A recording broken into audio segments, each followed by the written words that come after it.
మనము body detoxification గురించి విన్నాము, కానీ డిజిటల్ డీటాక్సిఫికేషన్ కూడా అంతే ముఖ్యమని మానసిక శాస్త్రవేత్తలు చెప్తున్నారు. డిజిటల్ డీటాక్సిఫికేషన్ని ఇంటర్నెట్ డీటాక్సిఫికేషన్, డిజిటల్ డిసప్పేరెన్స్ కూడా పిలుస్తారు. ఈ యొక్క డిజిటల్ డీటాక్సిఫికేషన్ అంటే ఏంటి?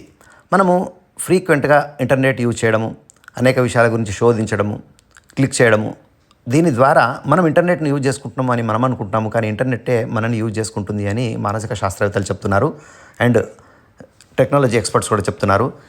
దీని ద్వారా మన యొక్క అడ్రస్సు, మన యొక్క మిత్రులు ఎవరు, మన యొక్క బంధువులు ఎవరు, మన యొక్క ఆసక్తి ఏంటి, అభిరుచి ఏంటి, మన యొక్క ఎమోషనల్ ప్యాటర్న్స్ ఏంటి, ఇవన్నీ విషయాలు కూడా తెలిసిపోయి వారు డాటాను మార్కెటింగ్ కంపెనీస్కి, అడ్వర్టైజ్మెంట్ కంపెనీస్కి అమ్మి వారు యాడ్స్ రూపంలో మనపై దాడి చేయడము, సైబర్ క్రిమినల్స్ అటాక్ చేయడము, హ్యాకర్స్ డాటా హ్యాక్ చేయడము, ఇవన్నీ జరుగుతాయని అంటున్నారు.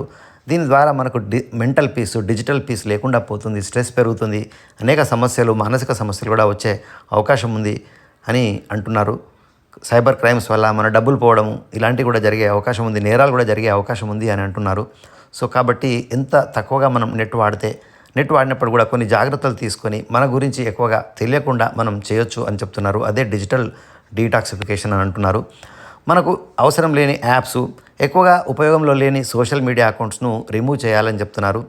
అదేవిధంగా ఈ యొక్క ఇంటర్నెట్ బ్రౌజర్లో సెర్చ్ హిస్టరీ మొత్తం ఎప్పటికప్పుడే డిలీట్ చేయాలని చెప్తున్నారు.